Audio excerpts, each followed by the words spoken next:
Bienvenidos a la parte 2 de Desnudando la Desigualdad de nuestro programa Deslavada de Cerebro. Muchísimas gracias por estar aquí. Si recuerdan, en el capítulo anterior hablamos un poco acerca de cómo se generan las desigualdades y salieron por ahí un par de palabritas, entre ellas economía y negociación, que son de las que queremos hablar un poco más el día de hoy. Pero en vez de tratar de explicar de qué se trata en cada una, les voy a dejar aquí una pequeña cápsula para tratar de ilustrarlo. Hace muchos años, en un lugar de La Mancha, bueno, esa es otra historia. Hace muchísimos años. Cuenta la leyenda que hace miles de años, muchísimo antes de cualquier civilización o de cualquier economía, existía una pequeña villa a las orillas de un río. El único medio de supervivencia de las personas de la villa era la pesca.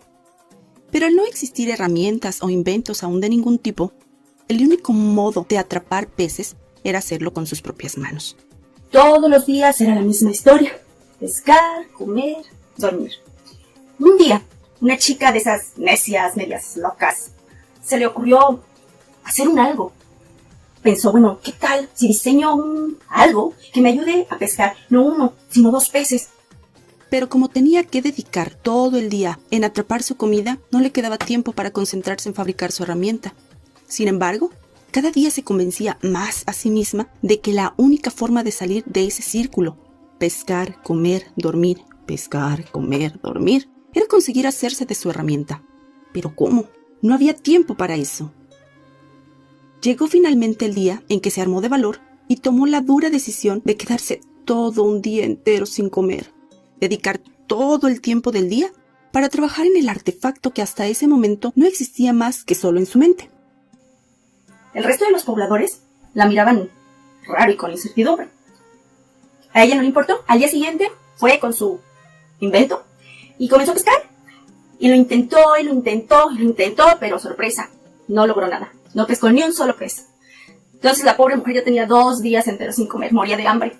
Al día siguiente no tuvo más remedio que volver a pescar con las manos, porque la noche anterior todo el mundo se reía de ella, porque no pudo hacer nada y todos estaban contentos con la barriga llena.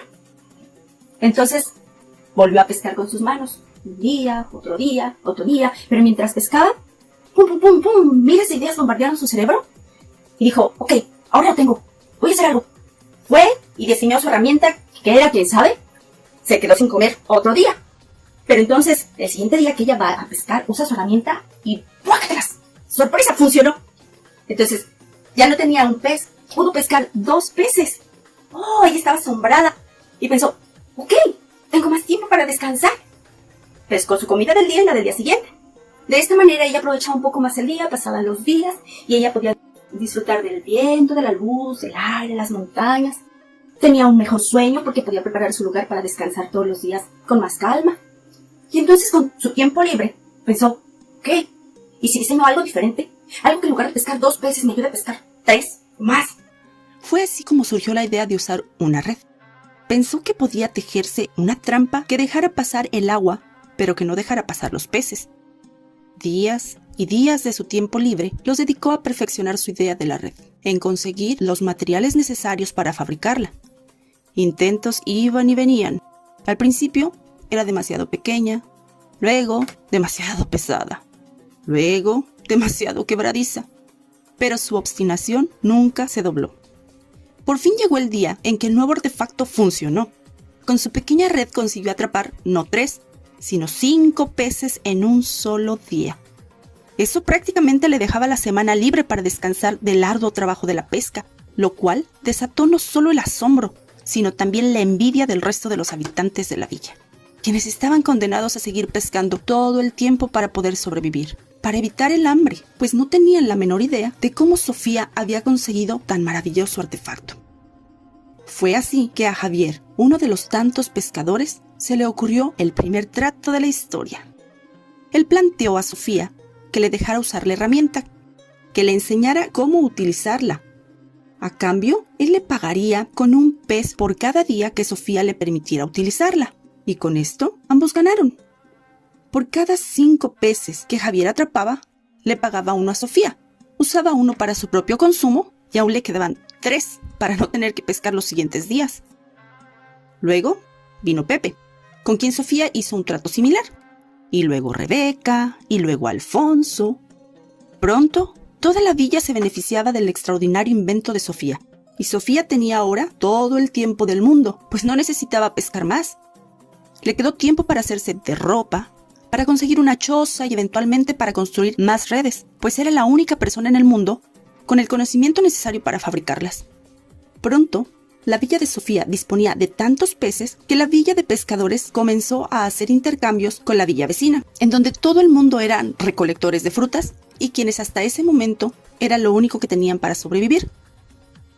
Todo el mundo conocía y respetaba a Sofía, pues sin ese pequeño invento para atrapar 2 peces en lugar de 1, los habitantes de la villa de la región habrían seguido por generaciones limitados a trabajar solo para conseguir lo más mínimo para subsistir.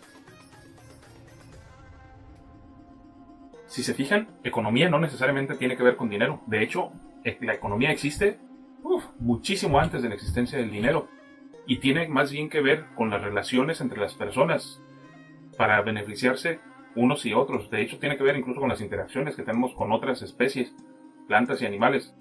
Y en este contexto, la desigualdad que se haya podido generar, en lo personal, me parece absolutamente válida, justa, porque Sofía tuvo la idea de ser más productiva, Javier tuvo la idea de generar un negocio, y si eso les valió a ellos separarse del estándar del resto de la población de entonces, yo no tengo ningún problema con eso. Ahora tenemos conceptos como Estado, que el Estado debe cuidar que el piso sea parejo, etc. Esas ya son otras cuestiones. Pero sí vale mucho lo que como individuos podemos hacer cada quien. Imagínense el cambio tan enorme que significó para esas sociedades primitivas el poder generar estos nuevos conceptos. De hecho, déjenme ver. Yo como que por aquí veo algunos Homo sapiens sapiens sueltos. Me pregunto si estos Homo sapiens ya estamos tejiendo nuestras redes el día de hoy para mejorar nuestra vida el día de mañana. Cuídense, nos vemos. No se les olvide un like, compartir sus comentarios, de verdad son sumamente importantes en estos momentos para que podamos mejorar. Y pues nos estaremos viendo. Cuídense.